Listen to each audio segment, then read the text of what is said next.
안녕하세요 여러분. 24차식 학습노트 진도 나가도록 하겠습니다.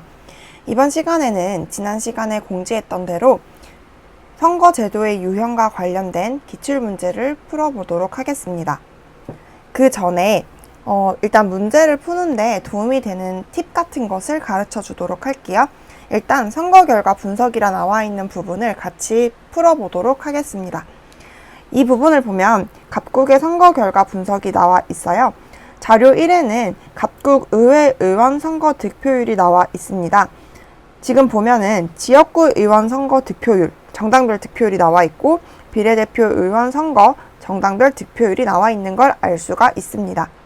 그리고 자료 2를 보면은 갑국 의회 의원 의석수가 나와 있어요. 지금 보면 의석수가 지역구 의석과 비례대표 의석으로 나뉘어져 있는 것을 알 수가 있죠.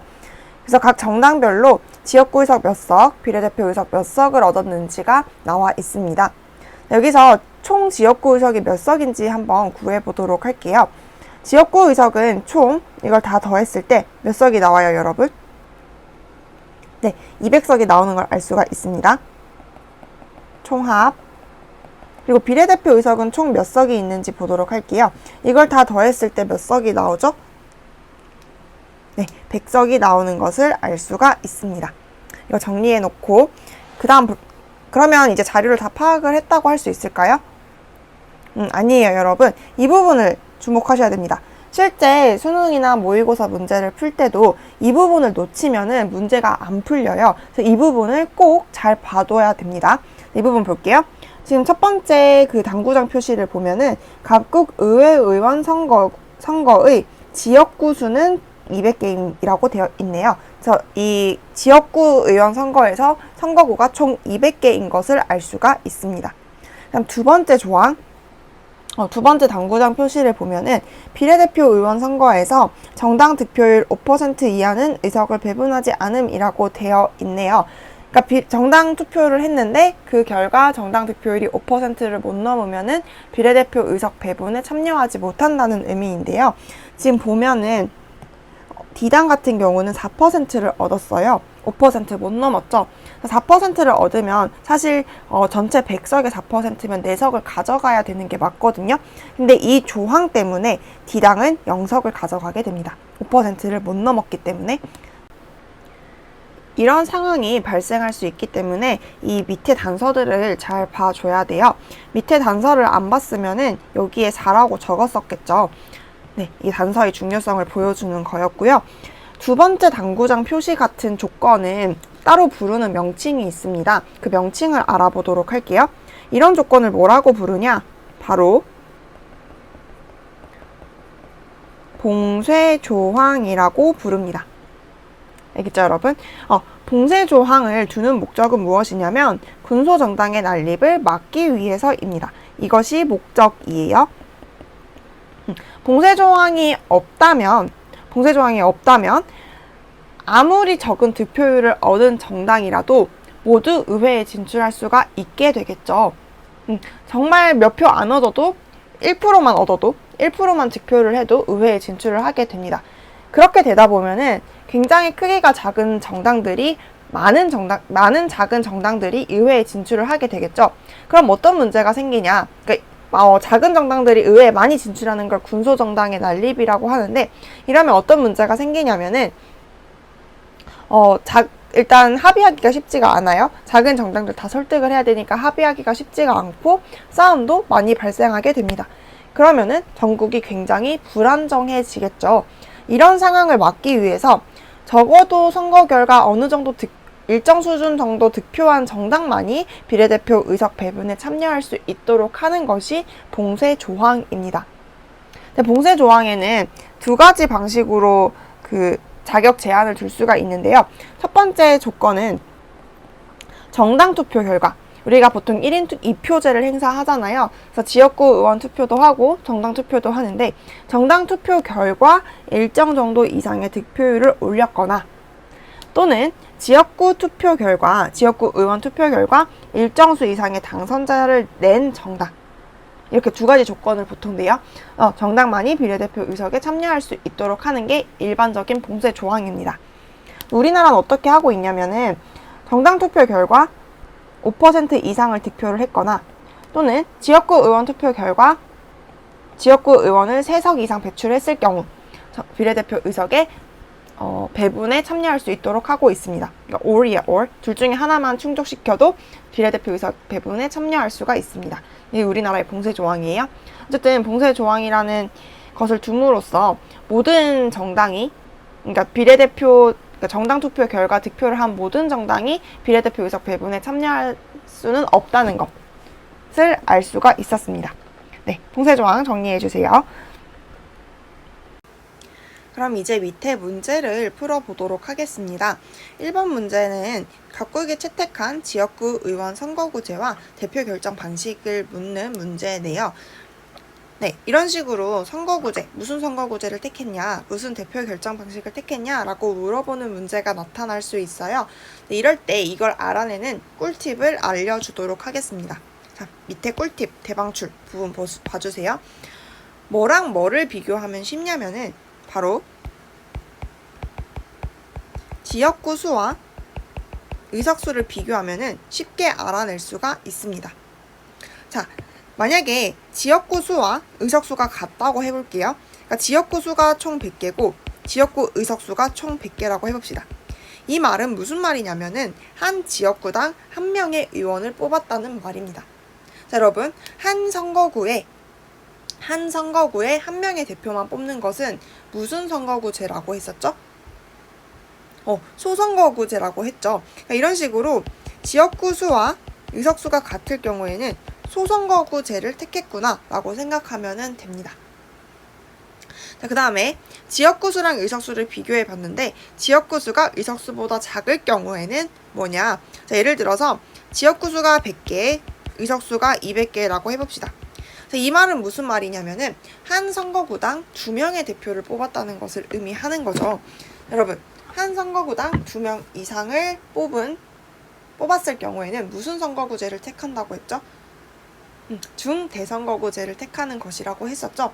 자, 이런 식으로 지역구 수가 의석수보다 작을 경우에는 중대선거구제를 택했다고 생각하면 됩니다.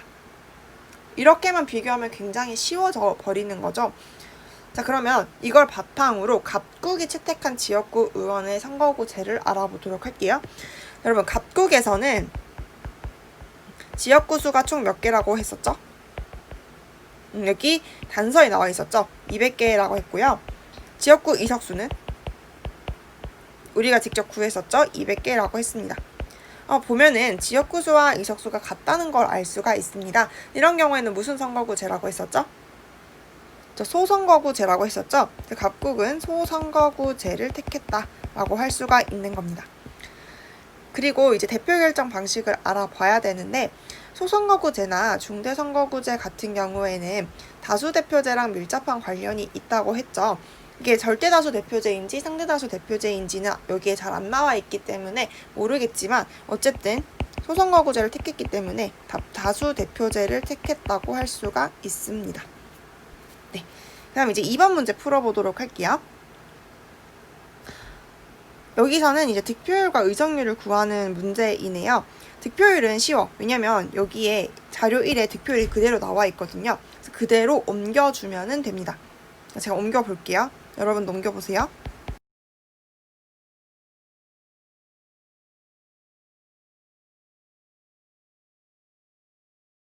득표율을 다 구해봤고요. 이제 의석률을 구해봐야 되는데 의석률 같은 경우는 제가 저번에 어떻게 구하는지 알려줬죠. 의석률은 전체 의석수 분의 획득 의석수 곱하기 100이 의석률이라고 했습니다. 그러면 A당 한번 구해볼게요. 일단 지역구 전체 의석수가 몇 석이라고 했었지? 200석이라고 했었죠. 200석 분의 획득 의석수. A당은 현재 120석을 획득을 했습니다. 그래서 획득 의석수 120 곱하기 100을 하겠습니다. 그러면 이걸 계산해 보면은 60%가 나오는 걸 알 수가 있죠. 이런 식으로 구하면 돼요, 여러분. 여러분이 한번 직접 구해 보세요. 네, 의석률 구하면은 이렇게 나오는 것을 알 수가 있습니다. 다 이렇게 적었죠. 네, 그러면 이제 득표율이랑 의석률을 비교해 보도록 할게요.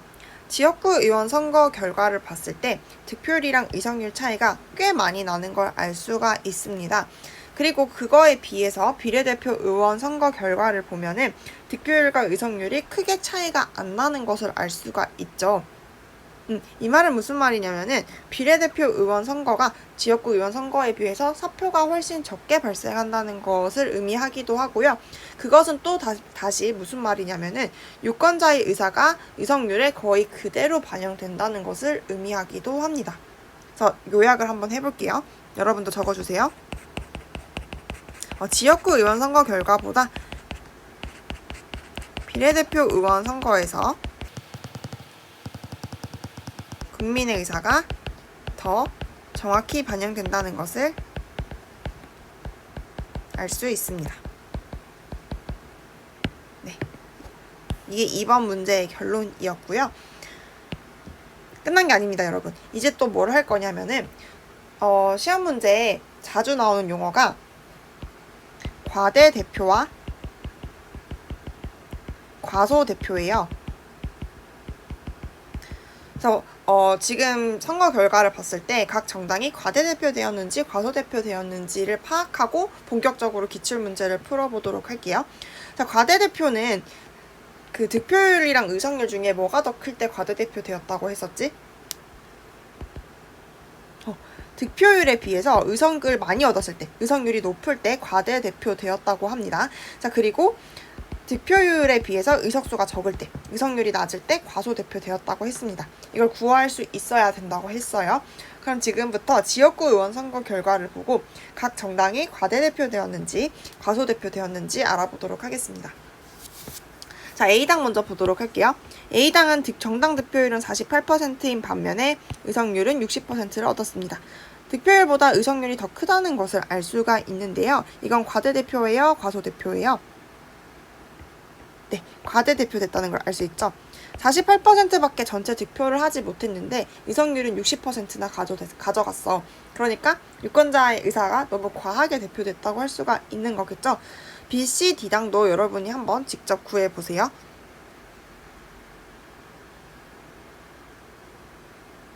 네, 구해봤나요? 구해보면은 B당도 의석률이 득표율보다 크다는 것을 봐서 과대대표 되었다라고 할 수가 있고요. C당 같은 경우는 득표율에 비해 의석률이 터무니없이 낮죠. 과소대표 되었다라고 할 수가 있습니다.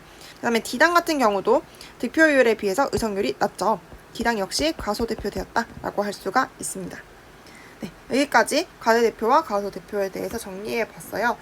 이거를 헷갈리지 않게, 부등호 방향 헷갈리지 않게 잘 정리해 주세요. 이제 본격적으로 기출문제를 풀어보도록 하겠습니다. 근데 지금 뒤에 보면은 네 문제가 나와 있죠. 잠깐 정지 버튼 눌러놓고 여러분이 직접 문제를 풀어본 다음에 다시 재생 버튼을 눌러서 제 해설을 들어주세요.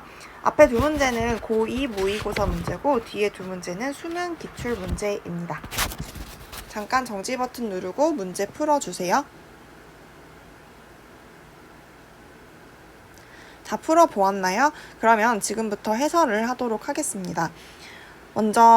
가장 먼저 나와 있는 15번 문제, 고2 모의고사 문제예요. 한번 풀어보도록 할게요. 이 문제를 봤더니 지역구 선거만을 실시한다고 하네요. 비례대표 선거는 없군요. 그리고 시기가 달라요. 가나 시기가 있습니다. 그 시기에 대한 옳은 분석을 보기에서 고르라고 하네요. 자, 먼저 각 시기별 선거구제가 무엇인지부터 파악을 해보도록 하겠습니다. 각 시기에 나와 있는 단서는 의석수와 득표율입니다. 그래서 이 그래프, 이렇게 되어 있는 그래프가 의석수를 나타내는 거고 이 점들이 득표율을 나타내는 거라고 생각하면 됩니다. 이 정도는 다 이해했죠, 여러분? 이걸 바탕으로 선거구제를 알아볼 건데 밑에 단서를 봤더니 가시기에는 총 선거구 수가 300개이다 라고 되어 있고 나시기에는 총 선거구는 100개이다 라고 되어 있습니다. 선거구제가 무엇인지 알아보기 위해서는 선거구 수랑 의석수를 비교해 봐야 된다고 했었죠. 각 시기별 선거구제를 알아보기 위해서 각 시기별 의석수에 대해서도 알아보도록 하겠습니다. 일단 가시기에 전체 의석수는 몇 석인지 알아보도록 할게요. 총 몇 석인가요, 여러분? 얘네를 다 더하면은 알 수가 있는 거죠. 이걸 다 더해본 친구들은 아마 300석이다 라고 알아냈을 거예요. 그래서 가시기의 총 의석수는 300석입니다. 나시기에서도 이걸 다 더해버리면은 나시기의 총 의석수 역시 300석이라는 것을 알 수가 있을 거예요. 그래서 아까 선거구수랑 의석수가 같으면은 소선거구제다라고 했었고, 선거구수에 비해서 의석수가 많을 경우에는 중대선거구다라고 했었죠. 가시기 같은 경우는 선거구수와 의석수가 같기 때문에 소선거구제다라고 할 수가 있고요. 나시기 같은 경우는 선거구수에 비해 의석수가 3배나 많기 때문에 중선거구제다라고 할 수가 있습니다. 이 나시기 같은 경우는 한 선거구에 3명을 뽑았다라고 할 수가 있는 것이죠. 자, 이걸 정리해 놓고 보기를 보도록 하겠습니다. 먼저 기억 볼게요. 가시기의 대표 선출 방식은 다수대표제이다 라고 되어 있네요.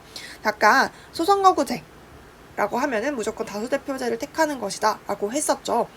이게 상대인지 절대인지는 안 나와 있기 때문에 모르지만 소선거구제든 중대선거구제이든 대표 결정 방식은 모두 다수대표제라고 했습니다. 그래서 기억은 정답입니다. 니은 보도록 할게요. 나시기에 비당의 의석률은 정당 득표율에 비해 과대대표된다 라는 말이 나와 있네요. 자, 제가 과대대표, 과소대표 구할 수 있어야 된다고 했죠. 과대대표되었다 라는 말은 득표율에 비해서 의석률이 높을 때 과대대표 되었다 라고 쓴다고 했었죠. 그럼 일단 비당의 의석률과 득표율을 구해봐야지 이게 맞는지 틀렸는지 알 수가 있습니다. 먼저 구해보도록 할게요. 나시기 비당의 의석률은 뭐냐? 자, 의석이 총 70석을 얻었죠. 비당은 전체 300석 중에 70석을 얻었습니다. 그러니까 전체 의석수분의 획득 의석수 곱하기 100의 의석률이라고 했었죠. 자, 뭐 나오냐면 대충 23.3% 정도가 나옵니다. 그 다음에 이제 득표율, 정당 득표율은 그대로 나와 있죠. 이걸 보면 된다고 했습니다. 28%라고 되어 있어요. 자, 득표율이랑 의석률 중에 뭐가 더 큰가요, 여러분? 네, 득표율이 더 크죠. 그럼 이 말은 무슨 말이냐? 득표율에 비해 의석을 적게 얻었다는 거죠. 과소대표 되었다라는 말입니다. 그러니까 과대대표된 게 아니고 과소대표된 것이기 때문에 니은은 틀렸습니다. 여기까지 잘 따라오고 있죠. 그럼 디귿 보도록 할게요. 나시기에 비당의 후보가 2명 이상 당선된 지역구가 있다 라고 되어 있네요. 자, 일단 D당에서 획득한 의석수가 총 몇 개죠? D당이 110석을 얻었어요. 자, 그런데 여러분, 전체 선거구수는 몇 개라고 했죠? 총 선거구는 100개라고 했습니다. 그러면 한 선거구당 한 명씩만 당선이 됐다고 치면은 총 D당은 100석을 얻을 거예요. 근데 110석을 얻었다는 것은 적어도 특정 선거구에서는 2명 이상이 당선이 되었다는 것을 의미하는 거겠죠. 이해하기 쉽죠, 여러분? 그래서 디귿은 정답입니다. 자, 마지막 리을만 보면 돼요.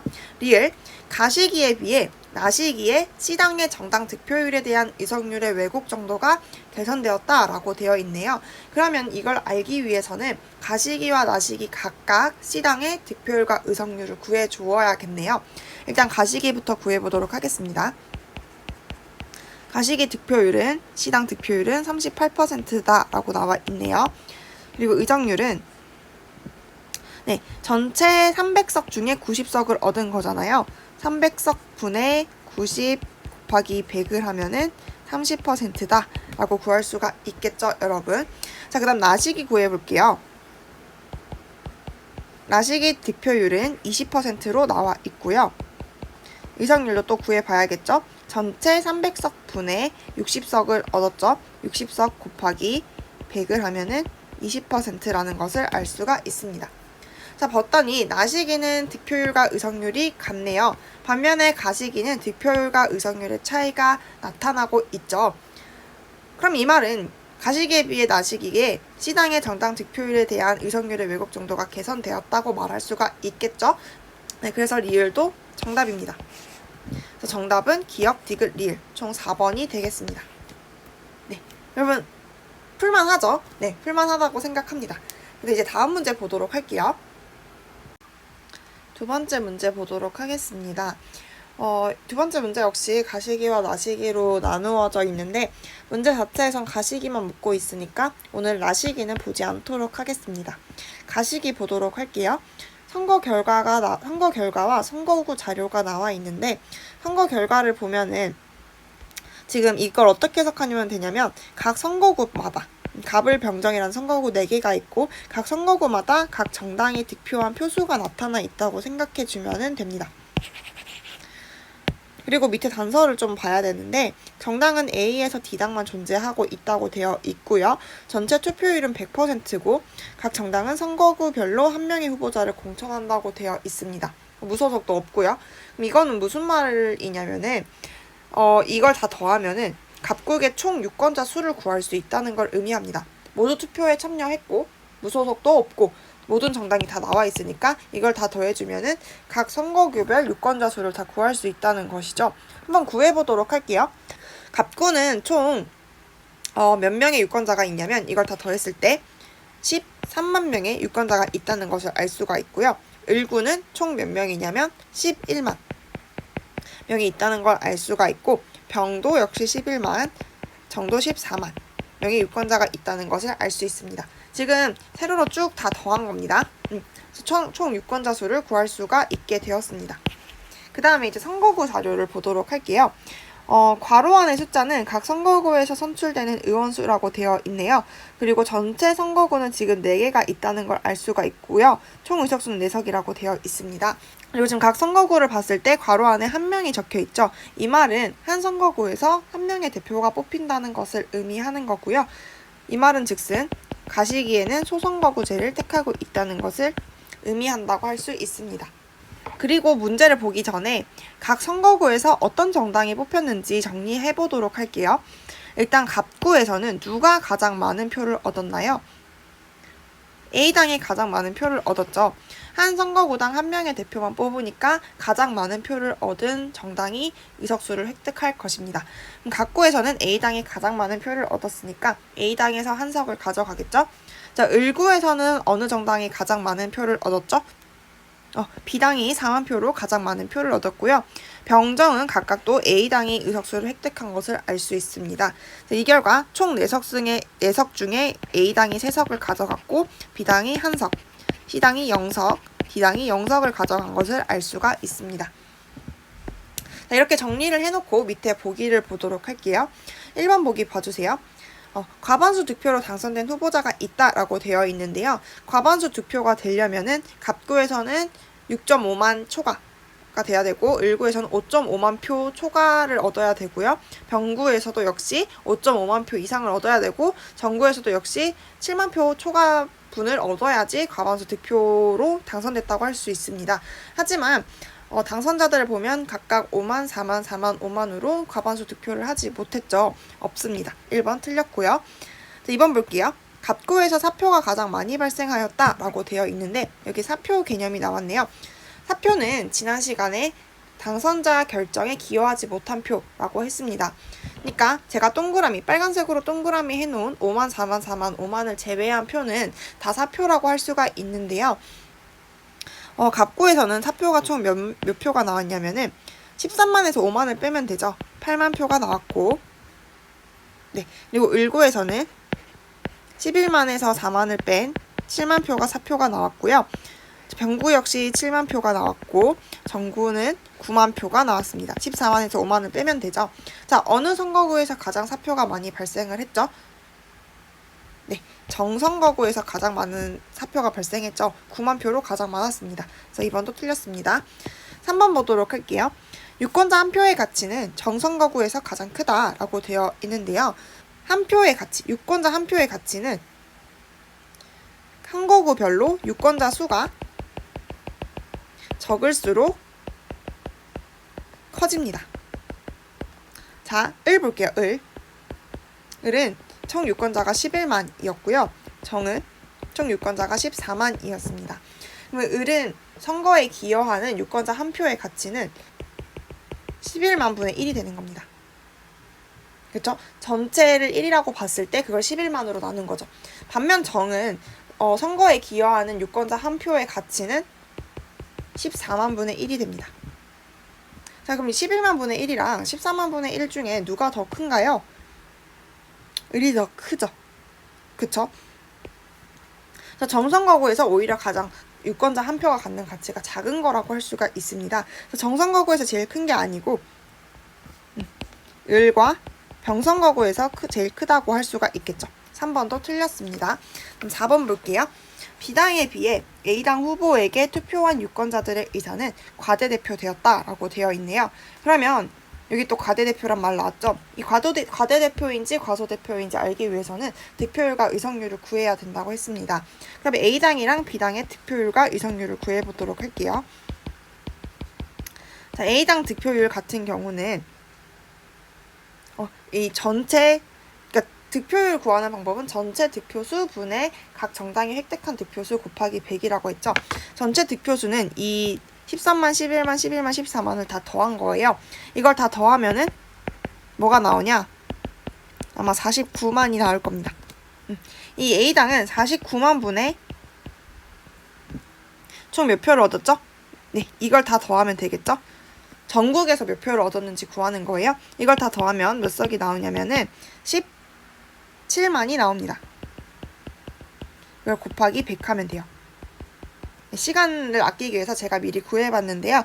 이렇게 하면은 35% 정도가 나옵니다. 이게 득표율이에요. 그럼 이제 의석률 구해야지. 의석률은 전체 의석수 분의 획득한 의석수 곱하기 100이라고 했죠. 전체 의석이 4석이라고 했고 그 중에 3석을 얻었죠. 거기에 100을 곱하면은 75%가 나옵니다. 이건 의석률이에요. 자, 득표율이랑 의석률 중에 뭐가 더 크죠, 여러분? 의석률이 훨씬 큰 걸 알 수가 있습니다. 득표한 거에 비해서 과하게 많은 의석을 가져갔죠.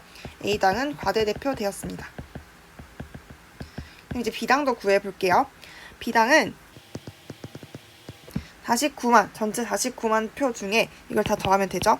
몇 표를 얻었냐면은 13만 표를 얻었습니다. 그래서 여기에 100을 곱하면 대략 27%가 나옵니다. 그리고 의석률을 구해보면은 전체 4석 중에 한 석을 가져갔죠. 여기에 100을 곱하면 25%가 나옵니다. 이게 의석률이에요. 득표율이랑 의석률 비교해봤을 때 득표율이 더 크죠. B당은 에 비해 의석을 많이 못 가져갔으니까 과소대표 되었다라고 할 수 있습니다. 그러면 B당에 비해 A당 후보에게 투표한 유권자들의 의사는 과대대표 되었다. 이거 맞는 말이죠? 정답은 4번이 되겠어요.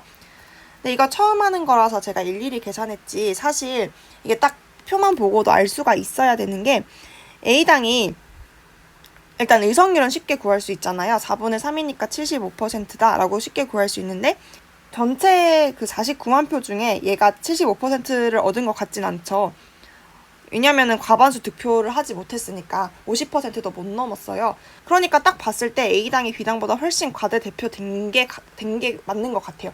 시간 없을 땐 이렇게 감으로 딱 보고 A당이 득표율은 절반도 못 넘었는데 의석률은 75%나 가져갔네? A당이 훨씬 과대대표 되었군 이라고 생각하고 풀어도 되긴 합니다. 근데 확신이 없고 시간이 많이 남았다 하면은 이렇게 계산하는 게 좋은데 사실 문제 풀다 보면 시간이 많이 부족하잖아요. 그러니까 이렇게 딱 직감적으로 풀 수 있는 스킬도 익히면 좋을 것 같습니다. 제가 아직 5번 남았으니까 5번까지 해볼게요. 5번. 가시기의 선거구 제도는 B당보다 C당에게 더 유리하다라고 되어 있는데요. 가시기 선거 결과를 봤을 때 B당은 한 석을 얻었고 C당은 0석을 얻었습니다. 그럼 오히려 B당한테 더 유리한 것이라고 할 수가 있겠죠. 그래서 이것은 틀렸습니다. 정답은 4번이 되겠습니다. 되게 복잡하죠, 여러분? 근데 이거는 고2 수준밖에 안 됩니다. 수능 문제는 풀어본 친구는 알겠지만 더욱 복잡해요. 그래도 혹시 수능을 준비할 친구들이 있을 수 있기 때문에 수능 문제도 같이 풀어보도록 하겠습니다. 자, 첫 번째 수능 문제 풀어보도록 하겠습니다. 꼼꼼하게 차근차근 할 테니까 잘 따라와 주세요. 기말고사에도 이 정도 수준의 문제를 하나 정도 내려고 하는데 이 두 문제를 풀어보면 충분히 풀 수 있는 문제로 낼 테니까 꼭 풀어봐 주세요. 자, 일단 갑국의 의회 의원 정수는 6명이고 현재 6개 선거구에서 단순 다수제로 의회 의원을 선출하고 있다라고 되어 있네요. 자, 이 말은 무슨 말이냐면은 한 선거구에서 한 명의 대표를 뽑는다는 말이죠. 자, 현재 소선거구제를 실시하고 있다고 생각하면 됩니다. 그리고 그 밑에는 갑국의 최근 의회 의원 선거의 정당별 득표 결과와 선거구를 나타낸다라고 되어 있습니다. 그래서 정당별 득표 결과가 나와 있고요. 이건 아까 봤던 대로 한 선거구에서 각 정당이 얼마의 득표율을 얻었는지를 나타내고 있다는 것을 알 수 있습니다. 그리고 여기서도 유권자는 한 명은 한 표를 행사하고요. 투표율은 100%고 무효표는 없다고 되어 있습니다. 그리고 옆에는 선거구가 나와 있고요. 이 선거구의 인구수도 구할 수가 있는 게 모두가 투표를 했기 때문에 한 선거구의 합계, 이 부분이 전체 인구수라고 생각하면 됩니다. 적어둘게요. 다음에 풀 때 필요해서. 20, 40, 60 이렇게 적어 놓겠습니다. 근데 이 갑국이 그 전에 그리고 각 선거구에서 누가 당선됐는지 살펴보도록 할게요. 자, 1선거구에서는 가장 많은 표를 얻은 정당이 누구죠? 네, 비당이 가장 많은 득표를 했죠. 이렇게 가로를 봐야 되는 거예요. 그 다음에 이제 2선거구에서는 누가 많은 표를 얻었죠? A정당에서 가장 많은 표를 얻었죠. A당에서 한 석을 또 가져갈 거고요. 3선거구에서는 B당, 4선거구에서도 B당, 5선거구에서는 2당, 6선거구에서는 2당이 되겠네요. 그래서 이 현행에서는 A당이 한 석, B당이 3석, C당 0석, D당 0석, 2당 2석, 2석을 가져간다고 할 수 있겠습니다. 이게 현행 결과인데 밑에 읽어봤더니 갑국은 현재 의원 정수를 유지하면서 총 6명을 유지한다는 거예요. 6명을 유지하면서 두 가지 선거제도 개편안을 검토하고 있다고 합니다. 선거제도를 바꾼다는 말이겠네요. 개편안의 경우 최근 의회 의원 선거의 정당별 득표 결과만을 근거로 판단한다라고 되어 있네요. 그러니까 개편을 해도 이 위의 결과가 나온다고 생각하고 풀어라 라는 말입니다. 1안과 2안이 있는데요. 1안과 2안을 각각 또 구해봐야 돼. 그래서 복잡한데 1안 읽어볼게요. 1안은 두 개의 선거구를 하나로 통합해서 선거구를 3개로 축소하고 각 선거구에서 득표 순으로 2인의 대표를 선출한다 라고 되어 있네요. 즉 중선거구 제로 바꾼다는 말입니다. 한 선거구당 2명을 뽑는 거니까. 정당이 후보자를 공천할 때 2인이 당선 가능한 경우에는 2인을 그렇지 않은 경우는 1명을 공천한다 라고 되어 있네요. 그러니까 정당은 1명을 공천할 수도 있고 2명을 공천할 수도 있다는 말입니다. 선거구는 경계선이 접한 경우에만 통합이 가능하고요. 대각선 방향으로는 안 됩니다. 그리고 통합 후 하나의 선거구 유권자 수가 다른 선거구 유권자 수의 2배 이상이 되면 안 된다고 하네요. 이걸 바탕으로 1안 개편안을 그려보도록 하겠습니다. 그러니까 두 선거구를 통합을 한다는 건데 대각선은 안 되고 또 한 선거구가 다른 선거구의 인구수의 2배가 돼서는 안 된다고 했어요. 자, 그러면 통합할 수 있는 방법이 3가지를 생각해 볼 수 있는 게 요렇게 할 수 있겠죠. 그리고 요렇게 할 수 있겠죠. 그 다음에 또 요렇게 할 수가 있겠네요. 이렇게 3가지를 생각해 볼 수 있는데 문제는 뭐냐면은 이렇게 통합을 했을 경우에는 이 선거구의 인구수는 120이 되고 이 선거구의 인구수는 60이 돼요. 그러면 얘가 2배 이상 차이가 나버리죠. 그래서 이거는 고려해서는 안 됩니다. 그래서 아까 말했던 2개만 될 수가 있는 건데요. 제가 한번 다시 그려볼게요. 여러분도 그리면서 따라와 주세요. 이렇게 통합을 하거나 1안의 첫 번째 가능성, 두 번째 요렇게 통합하는 방법 2개밖에 없습니다. 이렇게 통합을 할 수가 있습니다. 1, 4 선거구를 합치고 2, 5 선거구를 합치고 3, 6 선거구를 합치거나 이러면 각 선거구의 인구수가 80, 100, 120이 되죠. 그리고 이렇게 1, 4를 합치고 2, 3을 합치고 5, 6을 합치는 이 2가지 경우가 되는 겁니다.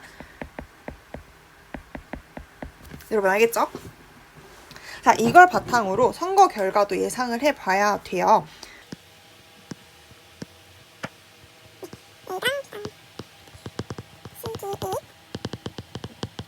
선거 결과 예측을 해봐야 되는데, 자, 1선거구랑 4선거구를 합쳤을 때 A당이 얻을 수 있는 표수는 20과 0을 더해서 20이 되겠죠.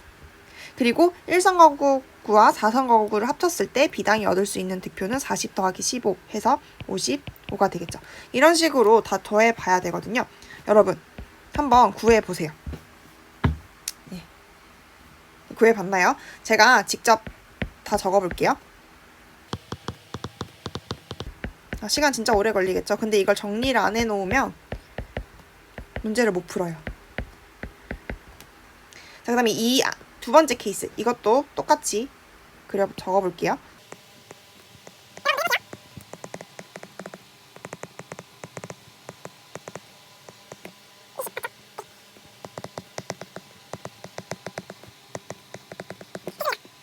자, 이렇게 1안의 경우에는 두 가지 케이스가 나올 수가 있었는데요. 이 각 케이스별로 또 나눠봐야 되는 게 한 선거구당 정당별로 한 명을 공천할 수도 있고 두 명을 공천할 수도 있다고 했잖아요. 그걸 또 나눠봐야 돼요. 그래서 누가 당선되는지를 알아볼 건데요. 일단 한 선거구당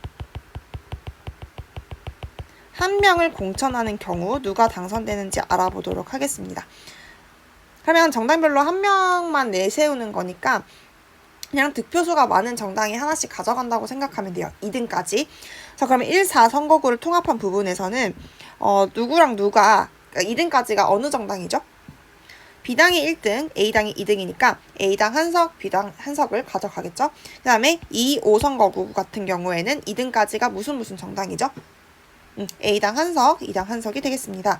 그리고 3, 6 선거구 통합을 했을 경우에는 B랑 E가 40석으로 1등, 공동 1등이 됐죠. 그래서 B랑 E가 한 석씩 가져갈 겁니다.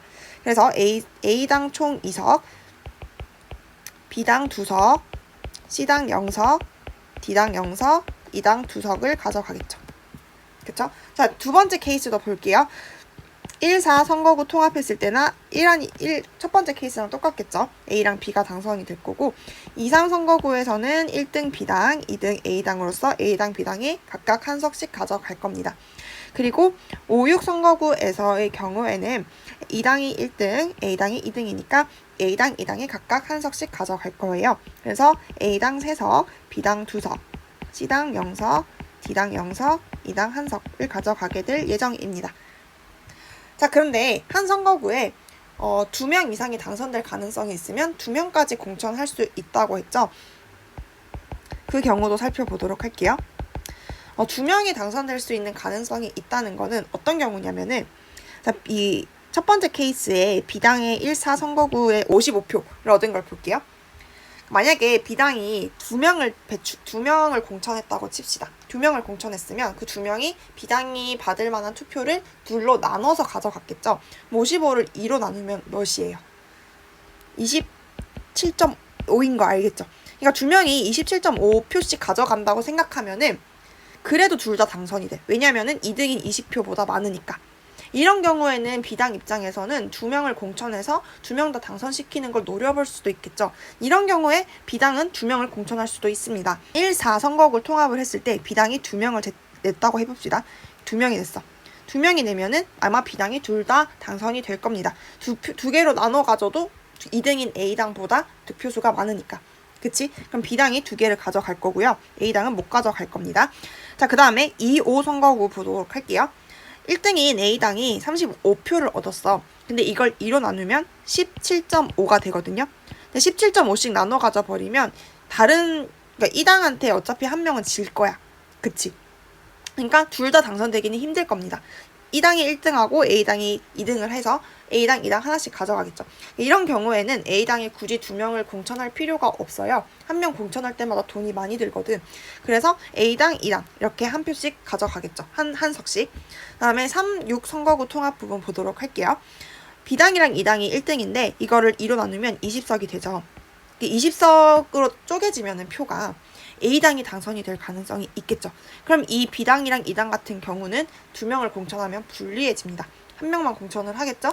그래서 B랑 E가 한 석씩 가져갈 예정입니다.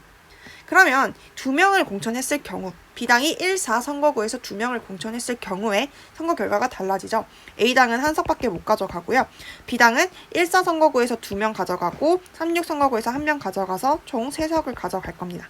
C랑 D는 여전히 0석이고요. 이 당은 2석 그대로 가져가겠죠. 네, 이해되니 얘들아? 두 번째 케이스도 이거 똑같이 해볼게요. 1, 4 선거구는 아까랑 똑같아요. 그래서 A당은 못 가져가고 B당이 2석을 가져갈 겁니다.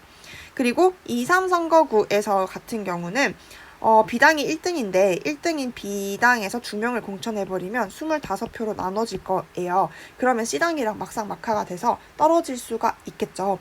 그냥 B당 입장에서는 굳이 도전을 할 필요가 없어. 그래서 그냥 한 명씩 공천할 거예요. 그래서 A랑 B가 당선이 될 거고요. 5, 6 선거구에서 1등은 2당이죠. 2당이 60표를 얻었는데 이걸 절반으로 나누면 30, 30이 돼요. 그럼 2명이 30표씩 얻어가면은 둘 다 2등인 20표보다 많으니까 둘 다 당선이 되겠죠. 2당 입장에서는 2명을 공천해서 둘 다 당선시키는 걸 노려볼 수 있습니다. 2당이 2명을 공천했어. 그러면 2당이 2석을 다 가져가고 A는 못 가져가게 되겠죠. 그럼 이런 경우에는 A당은 1석 가져가고 B당은 하나, 둘, 셋, 총 3석 가져가고요. C당 0석, D당 0석, 그리고 2당은 하나, 둘, 2석을 가져가게 됩니다. 그래서 1안은 정리 다 했습니다. 이게 1안이에요. 이거 정리하면 밑에 문제 다 풀 수 있어. 근데 1안만 있는 게 아니야. 2안도 있죠. 지금부터 2안을 보도록 할게요. 여러분 차근차근 하면 다 풀 수 있습니다. 자, 2안은 선거구를 모두 통합해서 한 개의 선거구로 만든대요. 네, 하나의 선거구로 다 만들어 버린대. 그러니까 지금 선거구를 다 합쳐서 1, 2, 3, 4, 5, 6 다 합쳐서 총 300명이 한 선거구에서 투표하도록 한다는 것이겠죠. 네, 계속 읽어볼게요. 의석 할당 정당의 득표 비율에 의원 정수를 곱해서 산출된 수의 정수만큼 정당의 의석으로 배분한다고 되어 있네요. 네, 이거 비례대표제를 택하고 있다는 것을 알 수 있습니다. 네, 계속 읽어보겠습니다. 근데 의석 할당 정당의 득표 비율은 각 의석 할당 정당의 득표수를 모든 의석 할당 정당의 득표수 합계로 나누어 산출한다 라고 되어 있고요. 소수점이 나올 수 있죠. 잔여 의석은 소수점 이하의 수가 큰 순서대로 나눈다고 합니다. 그리고 각 의석 할당 정당은 전체 투표 총수의 15% 이상을 득표해야 한다 라고 되어 있는데요.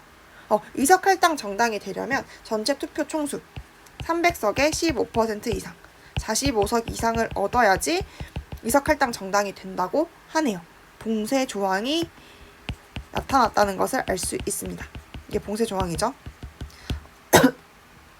정당 투표 결과 조금이라도 득표하면은 의석을 모두 얻을 수 있는 게 아니고 45석 이상, 45표 이상, 45석이 아니고 45표 이상을 득표해야지 비례대표 의석 배분에 참여할 수 있다는 겁니다. 근데 지금 보면은 C당이랑 D당은 30표랑 20표로서 45표를 못 넘었죠. 그러니까 C당이랑 D당은 의석 할당 정당에 속하지 못하게 되는 겁니다. 그러면 A당, B당, 2당만 의석 할당 정당에 속하게 되는 거죠. 그러면 득표율을 다시 구해야 돼. 득표율 보면은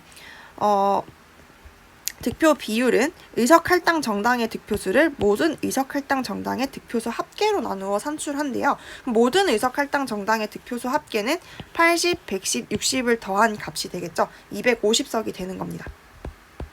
250석 분에 각자가 얻은 득표수를 올린 다음에 곱하기 100을 하면 되는 겁니다. 그래서 A당은 총 80표를 얻었죠.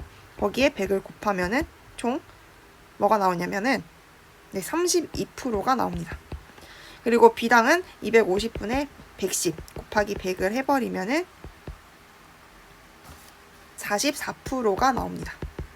그리고 2당은 250에 60표 곱하기 100을 해버리면은 총 24%가 나옵니다. 네, 이렇게 따로 구해줘야 돼요. 자, 그 다음에 정당을 어떻게 배분하냐면 의석 할당 정당의 득표 비율에 의원 정수를 곱해서 산출된 수의 정수만큼 가져간대요. 그러면 전체 의원 정수가 6석이었잖아요. 그럼 6을 곱하면 되는 거야. 이거 배울게요. 6 곱하기 100분의 32는 뭐죠, 여러분? 네, 1.92죠. 그리고 6 곱하기 100분의 44는 2.64고요. 6 곱하기 100분의 24는 1.44입니다.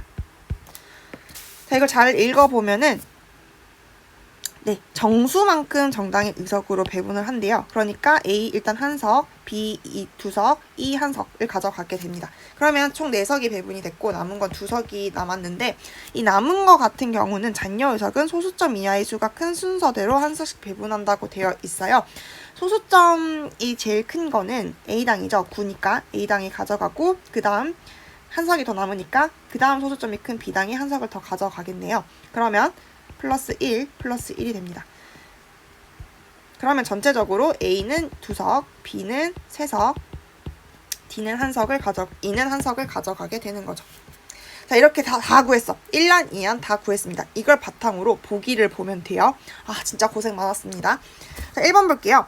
현행에서 A당과 C당은 과소대표되고 2안에서 B당과 E당은 과대대표된다 라고 되어 있네요. 네, 1번 문제 좀 너무하죠. 이렇게 구할 게 많았는데 이걸 또 계산을 하라고 하네요. 근데 제가 좀 실제 문제 풀 때는 그냥 이런 거는 좀 마지막에 푸는 게 좋을 것 같고 다른 게 맞는지부터 확인하는 게 좋을 것 같은데 지금은 연습하는 입장이니까 같이 한번 풀어보도록 할게요. 근데 아까처럼 이제 좀 짬이 쌓이면은 아까처럼 일일이 계산할 필요 없이 제가 직감적으로 풀면 된다고 했었죠. 한번 직감적으로 같이 풀어볼게요. 자, 일단 A당 볼게요. A당 같은 경우는 좀 구해볼 필요가 있어. 일단 득표율이랑 의석률 볼 건데 득표율은 전체 300표 중에서 80표를 얻었죠. 그 다음에 의석률은 6석 중에 1석을 얻었습니다. 그냥 이걸 그대로 비교를 해봅시다. 어떻게 비교하냐? 분모 분자 곱하면 300, 분모 분자 곱하면 480. 네, 득표율이 더 크죠? 과소대표된 거 맞죠, 여러분? 과소대표 맞습니다. A당 정답. 그럼 C당 같은 경우는 의석수가 0석이에요. 근데 득표율은 0석이 아니죠. 그러니까 득표율에 비해 의석률이 낮은 거 바로 파악할 수 있죠? 과소대표 맞습니다. 이렇게 넘어가면 돼요, 여러분. 일일이 계산할 필요 없어. 그 다음에 2안 보도록 할게요. 2안에서 B당과 E당은 과대대표 된다라고 했는데 B당 볼게요. B당 득표율은 300분의 110이고 의석률은 6석 중에 3석입니다. 자, 이게 50%죠. 50%. 의석률은 50%를 얻었는데 득표율은 절반을 못 넘었죠. 의석률이 더 큽니다. 그러니까 과대대표된 거 맞죠? B당 맞습니다. 그럼 2당 볼게요. 2당은 전체 300분의 60표를 획득을 했는데 의석률은 6석 중에 1석을 얻었죠. 이게 득표율이고 이게 의석률이야. 이거 약분하면 5분의 1이죠. 뭐가 더 커요? 득표율이 더 크죠. 과소대표된 거죠. 득표율에 비해 의석률을 못 얻었으니까. 2당이 틀렸네요. 그렇기 때문에 1번은 틀렸습니다. 이런 식으로 좀 익숙해졌다 싶으면 쉽게 구하는 방법을 스스로 익히면 좋을 것 같아요. 그 다음에 2번 보기 볼게요. 2번 1안에서 A당이 얻을 수 있는 최소 의석수는 1석, 그 다음에 최대 의석수는 3석이다 라고 되어 있습니다. 자, 1안 봤더니 A당은 총 2석을 얻거나 1석을 얻거나 3석을 얻거나 1석을 얻네요. 맞네요. 그쵸? 최소 의석수 1석, 최대 의석수 3석 맞습니다. 2번이 정답입니다. 그래서 정답은 2번이고 나머지 것도 살펴보도록 할게요. 1안에서 선거구가 142536으로 요거네요. 첫 번째 케이스 142536으로 통합이 되면 B당의 의석수는 현행보다 적어도 1석이 증가할 것이다 라고 되어 있는데 지금 현행이 3석이에요. 그쵸? 현행이 B당은 3석을 얻고 있는데 1안에 1케이스로 했을 경우에는 B당은 2석을 얻거나 3석을 얻습니다. 증가하지 않죠? 3번 틀렸어요. 다음 4번 C당의 경우 1안과 2안에서 얻을 수 있는 의석수는 동일하지 않다라고 되어 있는데 1안이든 2안이든 C당은 0석입니다. 똑같아요. 그쵸? 똑같기 때문에 4번도 틀렸어요. 다음에 D당과 E당은 1안보다 2안이 유리하다라고 되어 있는데 D당은 1안이나 2안이나 전부 0석입니다. 유불리가 없죠. 그래서 5번도 틀렸습니다. 요것만 잘 정리를 해두면 이 문제를 되게 쉽게 풀 수 있는 문제였습니다. 근데 이걸 정리하기가 쉽지가 않았죠. 그리고 케이스가 너무 많았어. 근데 이것만 잘 정리해두면 문제 풀 수 있는 거니까 요거 정리하는 연습 꼭 해주세요, 여러분. 이제 마지막 문제 풀고 마치도록 하겠습니다. 자, 마지막 문제입니다. 여러분 좀만 더 힘을 내주세요. 아까랑 비슷해요. 그래서 좀 더 할만할 겁니다. 읽어보겠습니다. 땡땡거육 의회 의원 정수는 4명이고 4개 선거구에서 단순 다수제로 의원을 선출하고 있다고 하네요. 자, 4명 뽑는데 4개 선거구다. 선거구 수와 의원 수가 일치하죠. 소선거구제입니다. 현재 의원 정수 4명과 대표 결정 방식 소선거구제는 유지하되 인구 이동을 고려하여 선거구를 재획정하기로 하고 개편안을 논의하고 있다고 합니다. 인구가 증가한 B지역을 분리해서 이 지역을 2개의 선거구로 획정한다고 하네요. 자, 여기 B지역 있죠? 이거를 분리한다고 하고 여기서 2개로 재획정한다는 겁니다. 그리고 각각의 A지역에서 B지역을 제외한 나머지 지역을 A지역, 소문자 A지역으로 한다고 합니다. 그래서 A1에서 이 A1에서 B1을 뺀 것을 A1으로 한다는 겁니다. 그래서 A1은 100명이 남고요. A2도 100명이 남고요. A3도 100명이 남고 A4도 100명이 남는 것을 알 수가 있습니다. 경계선이 접한 선거구 혹은 지역끼리만 통합하고요. 대각선 방향으로 통합은 하지 않는다고 합니다. 그리고 하나의 선거구 유권자 수가 다른 선거구 유권자 수의 2배 이상이 되지 않도록 한다고 하네요. 그럼 어떻게 통합할 수 있는지 이것도 케이스를 나눠보도록 할게요. 일단 B지역부터 볼게요. B지역은 이렇게 하거나 아니면 이렇게 하는 방법이 있는데 이렇게 하면 문제점이 뭐냐면 이 2개를 합친 곳은 400명이 되고 여긴 200명이 돼요. 2배가 넘어버리죠. 그래서 이건 안 되고 B지역은 무조건 이렇게만 통합할 수 있습니다. 알겠죠, 여러분? 그리고 소문자 A지역은 이렇게 통합을 하거나 이렇게 통합을 하는 방법이 있겠죠. 그러면 2가지 경우밖에 안 나오겠다. 한번 적어볼게요. A1, 소문자 A1과 소문자 A3 그리고 소문자 A2와 A4를 통합한 경우가 있을 수 있겠고요. 2번째 경우는 소문자 A1과 소문자 A2를 통합하고 소문자 A3와 소문자 A4를 통합한 이 2가지 경우가 있겠네요. 그러면 이걸 또 그려야 돼. 여러분 너무 재밌죠? 장단컨대 이 문제만 잘 풀면 1등급 가져갈 수 있습니다. 아까 했던 대로 적어볼게요. 여러분도 적어주세요. 그리고 각 정당별 자, 이거를 이제 어떻게 구하냐면은 여기 조금 더 까다로운데 이거는 이제 B1, B4 지역과 소문자 A1, A4 지역의 정당 후보 득표율은 현행 제도에서 각각 속해 있던 대문자 A1, A4 선거구 정당 후보 득표율과 동일하다고 합니다. 그러니까 소문자 A1과 소문자 B1에서 A당이 득표한 것은 전부 60%라는 겁니다. 알겠죠? 그러면 소문자 A1에서 A당이 득표한 수는 전체 100석 중에 60%니까 60표가 되겠죠. 그리고 소문자 A3는 대문자 A3에서 득표한 것만큼 갑당이 얻는 거죠. 20%를 득표를 했을 거예요. 그러니까 전체 100표 중에 20%를 득표했으니까 갑당은 20표를 받았겠죠. 그래서 총 A1, A3를 합친 선거구에서는 80석을 얻었을 겁니다. 80표를 얻었을 겁니다. 한 번 더 해볼게. 자, A2, 소문자 A2는 A2에서 갑당이 얻은 득표율은 대문자 A2에서 갑당이 얻은 득표율과 같을 거다라고 했죠. 그럼 전체 100표 중에 30%를 득표를 한 거잖아요. 그러니까 30표를 얻었을 것이고 그리고 A4, 소문자 A4에서 갑당이 얻은 득표율은 대문자 A4에서 갑당이 얻은 득표율과 같다고 했죠. 10%야. 그럼 전체 100표 중에 10%니까 10표를 얻었겠죠. 그래서 A2, A4를 합친 선거구에서 갑당이 얻는 건 40표가 될 겁니다. 이런 식으로 쭉 다 구해볼게요. 여러분이 먼저 구해보세요. 다 구해봤니? 제가 적어보겠습니다.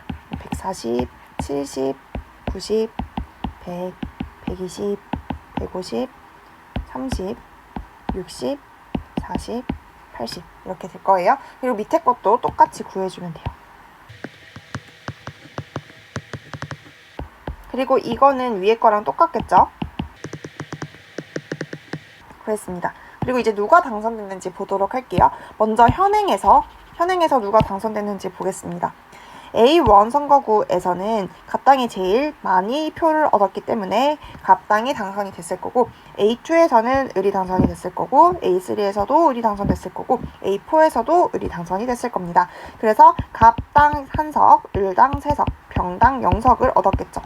자, 첫 번째 개편안 보도록 할게요. 첫 번째 개편안에서는 A1 플러스 소문자 A1과 A3를 합친 선거구에서는 지금 을당이 제일 많이 득표를 했죠. 을당 당선됐을 거고 A2, 소문자 A2와 A4를 그러니까 합친 곳에서도 을이 가장 많은 표를 얻었기 때문에 을이 당선이 될 겁니다.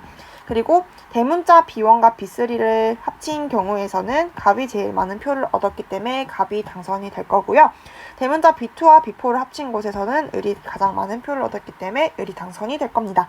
그래서 첫 번째 개편안에서는 갑 한석, 을 3석, 병 0석을 가져가겠네요.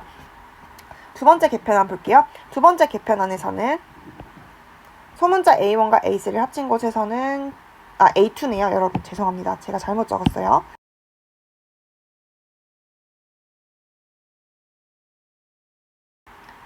소문자 A1과 A2를 합친 선거구에서는 갑이 가장 많은 표를 얻었으니까 갑이 당선이 될 거고 소문자 A3와 A4를 합친 곳에서는 을이 가장 많은 표를 얻었으니까 을, 그 다음에 대문자 B1, B3, B2, B4는 다 똑같겠죠?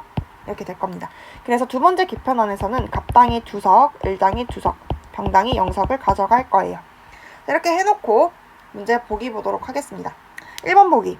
최근 의회 의원 선거 결과 갑정당과 을정당은 과소대표되었다 라고 되어 있네요. 최근 현행 거를 보면 되는 거겠죠. 이것도 제가 대충 보라고 했습니다. 일단 제가 직감적으로 보면은 을석이 3석이나 가져갔잖아요. 그쵸? 그래서 을정당을 한번 파보는 거야. 을이 너무 많이 가져갔어. 딱 봐도 과대대표 된 것 같아. 한번 파보는 거야. 의석률이 전체 4석 중에 3석을 가져갔으니까 75%인 거잖아요. 근데 득표율을 봤을 때는 어떤 선거구에서도 75% 이상 득표한 곳이 없어. 많아봤자 전체 100석 중에 50%, 얘도 50%, 얘는 60%, 많아봤자 60%예요. 그러니까 득표율은 절대 75%를 못 넘는 거죠. 그럼 이 말은 득표율에 비해 의석률이 많다는 거잖아요. 그러니까 을은 과대대표된 거지. 이렇게 문제를 많이 풀어보면은 대충 감으로 얘는 과소대표된 거지, 얘는 과대대표된 거지 라고 풀 수 있습니다. 네, 시간 아껴야 되니까 이렇게 하도록 하고요. 2번 볼게요. 개편안의 경우 소문자 A 지역에 비해 대문자 B 지역 유권자 의사가 과대대표된다 라고 되어 있는데 이거는 선거구 간 인구 편차 문제예요. 소문자 A 지역은 전체 인구수가 400명이잖아요. 그리고 대문자 B 지역은 전체 인구수가 600명이에요. 그러면 한 사람당 가지고 있는 표의 가치의 차이가 나타나는 거잖아요. 선거구 간 인구 편차 문제라고 했죠. 그러니까 A 지역은 한 사람당 유권자가 가지고 있는 투표의 가치가 400분의 1인데 B 지역의 경우에는 600분의 1이야. 그럼 뭐가 더 표의 가치가 커? A 지역의 표의 가치가 더 크죠. 그럼 이 사람들의 표가 더 과대대표되는 거지 B 지역이 과대대표되는 게 아닙니다. B 지역은 오히려 과소대표되는 거라고 할 수가 있죠. 그래서 2번 틀렸습니다. 3번 볼게요. 갑정당의 경우 현행 선거구 획정 방식보다 소문자 A1과 A3를 통합한 것, 첫 번째 케이스를 말하는 거죠. 유리하다라고 되어 있는데 현행 선거구 획정 방식에서는 갑은 한 석을 얻고요. 소문자 A1과 A3를 합쳤을 경우에도 한 석을 얻습니다. 유리하다고 할 수 없겠죠. 3번 틀렸습니다. 4번 을정당의 경우 A1과 A2의 통합, 두 번째 케이스를 말하는 거고 A1과 A3를 통합하는 첫 번째 케이스가 더 유리하다라는 건데 A1과 A2를 통합했을 때 을정당은 2석을 얻고요. A1과 A3를 통합했을 때 을정당은 3석을 얻습니다. 그러니까 더 유리하다고 할 수 있겠죠. 4번이 정답이네요. 5번 볼게요. 병정당의 경우 현행 선거구 획정 방식보다 개편안이 유리하다라고 했는데 현행 선거구도 병은 0석, 개편안도 0석입니다. 유리하다고 할 수 없겠죠. 5번도 틀렸습니다. 이렇게 정답은 4번이 되었습니다. 어려운 거 알고 있지만 또 막상 차근차근 해보니까 그렇게 어렵진 않죠. 그러니까 이 수능 문제 같은 경우 특징이 이 개편안을 잘 정리하기만 하면은 보기 문제는 쉽게 풀립니다. 그러니까 정리하는 거 포기하지 말고 한번 해보세요. 기말고사에도 이 정도 수준, 이거 풀 수 있으면 풀 수 있는 정도의 수준의 문제를 한 문제 정도 낼 테니까 포기하지 말고 꼭 풀어보시길 바라겠습니다. 오늘 수업은 여기까지 하도록 할게요. 진짜 수고 많았어요.